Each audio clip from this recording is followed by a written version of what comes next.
Hello friends!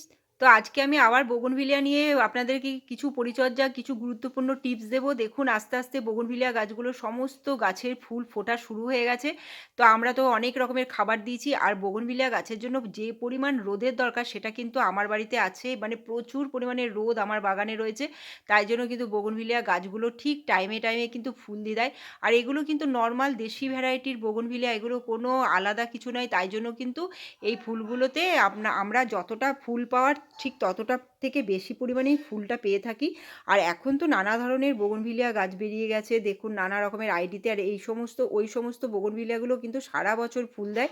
সেগুলো আলাদা ধরনের অনেক দামি গাছ। কিন্তু এগুলো একদম নরমাল কাটিং থেকে রেডি করা। আর এই যে গাছগুলো আমি দেখাচ্ছি প্রত্যেকটা কিন্তু কাটিং থেকে রেডি করা। কিন্তু তাতেও কিন্তু এত সুন্দর করে দেখুন ফুল ফুটছে। আর কিছুদিন পরে এই গাছের কিন্তু পাতাগুলো আর দেখা যাবে না। কারণ পাতাগুলো সমস্ত আস্তে, আস্তে ঝরে যাবে আর ফুলগুলোই খালি দেখা যাবে। মানে পুরো গাছটা লাল হয়ে থাকবে এবং লাল রঙটা দেখুন কতটা সুন্দর। আর এই যে দেখছেন এই কালারটা দেখছে, এটাও কিন্তু আমি কাটিং থেকে রেডি করেছি। একটা জায়গায় গেছিলাম, সেখান থেকে কাটিং নিয়ে এসেছি। কিন্তু আমি তখন কিন্তু দেখিনি যে গাছের ফুলটা কীরকম হয়েছিল। আমি বোগনভিলিয়া গাছ দেখেছিলাম, তার থেকে কাটিং এনেছি। আর দেখছি বাড়িতে এসে এত সুন্দর কালার, মানে আমার মনের মতো একটা কালার পেয়ে গেছি। দেখুন সাদা আর গোলাপির মধ্যে বাই কালার, মানে অসাধারণ দেখতে লাগছে।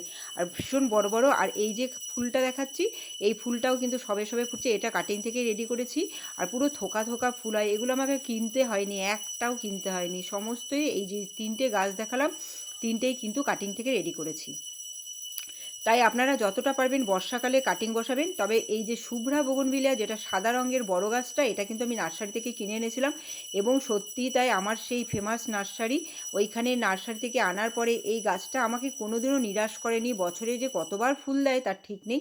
আর এই যে গাছটা দেখছেন, এটাও কিন্তু নার্সারি থেকে আনা। ভীষণ সুন্দর ফুলের কালারটা, থোকা থোকাভাবে ফুল হয়। এবার আমি কিন্তু অন্য রকমভাবে কেটেছি। আগে কি হতো, যখন নার্সারি থেকে গাছটা এনেছিলাম তখন ডালটা লম্বা ছিল, তাই আমি কী করেছি, গোল করে ছেঁটেছিলাম। তাই জন্য এখন কি হচ্ছে, লম্বা ডালটা নেই কিন্তু গোলের মধ্যে রয়েছে। আস্তে আস্তে পাতা অনেক গাছের ব্রাঞ্চ বেরোবে, ঝাঁকড়া হবে।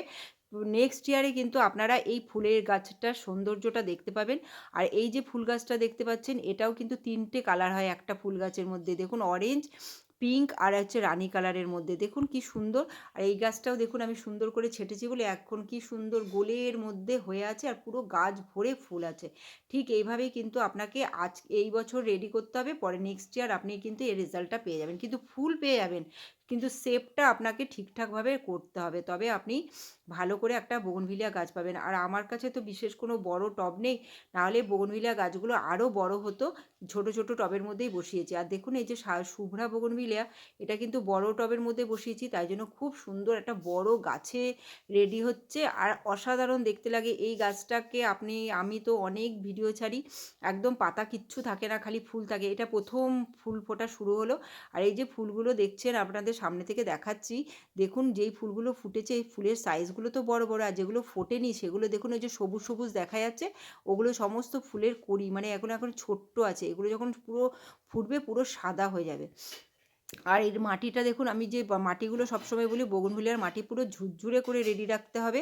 কোনো মাটিতে যেন ক্যাতক্যাতে না থাকে। আর আমার তো একদম আমরা এভাবেই করি, বালিটা মিশাই। মানে রিপোর্টিং তো করতেই হবে সময় মতো, টাইম মতো। কিন্তু এখন যখন তখন কিন্তু রিপোর্টিং আপনারা করে ফেলবেন না। যে মানে বোগনভিলিয়া গাছ আছে যে নিচ থেকে রুট বাউন্ড হচ্ছে, রিপোর্টিং করতে হবে, কক্ষনো করবে না, গাছ একদম দুর্বল হয়ে পড়বে। এই দেখুন এই টবটাও তাই, হাত দিয়ে মাটিটাকে আমি আঙ্গুল দিয়ে দেখুন মাটিটাকে একদম ভেঙে ফেলতে পারছি, এতটাই সুন্দর। তো আপনারা এরকমভাবে মাটি রেডি করবেন, পর্যাপ্ত পরিমাণে রোদ দেবেন। এবার খাবারগুলো হচ্ছে মিক্স খাবারটা খুব বিশেষ করে দরকার। তা আমি তো মিক্স খাবার দিয়েইছি, আজকে কিন্তু আমি মিক্স খাবার দেবো না। তার সাথে সাথে ফুলের জন্য যে খাবারটা দিচ্ছি সেটা হচ্ছে সিঙ্গেল সুপার ফসফেট। এটা সবার কাছে আশা করছি যারা বাগান করেন তারা রাখেন। আর এগুলো মাত্র আমাদের এখানে 20 টাকা করে কিলো, মানে বুঝতে পারছেন তো, 1 কিলো আনলে 20 টাকা খরচা পড়বে। ভীষণ উপকারী একটা সার, যে কোনো গাছের ফুল ফলের জন্য এই সিঙ্গেল সুপার ফসফেট ভীষণভাবে জরুরি। আপনারা ব্যবহার করবেন। বিশেষ করে তো মানে বোগনভিলিয়ার জন্য হাড় গুঁড়ো আর সিঙ্গেল সুপার ফসফেট আপনারা ব্যবহার করুন, দেখবেন আপনাদের কাছে পুরো ফুলে ভরে থাকবে। আর আমি আস্তে আস্তে আপনাদেরকে এক এক করে আমার অনেক বোগনভিলিয়া গাছ, প্রত্যেকটা গাছেই যখন ফুল ফোটা শুরু হয়ে যাবে আমি আপনাদের কাছে সামনে নিয়ে নিয়ে ভিডিও করে দেখাবো। তো আশা করছি ভিডিওটা আপনাদের ভালো লেগেছে। আমি ভিডিওটা এখানে শেষ করছি। Bye bye, take care.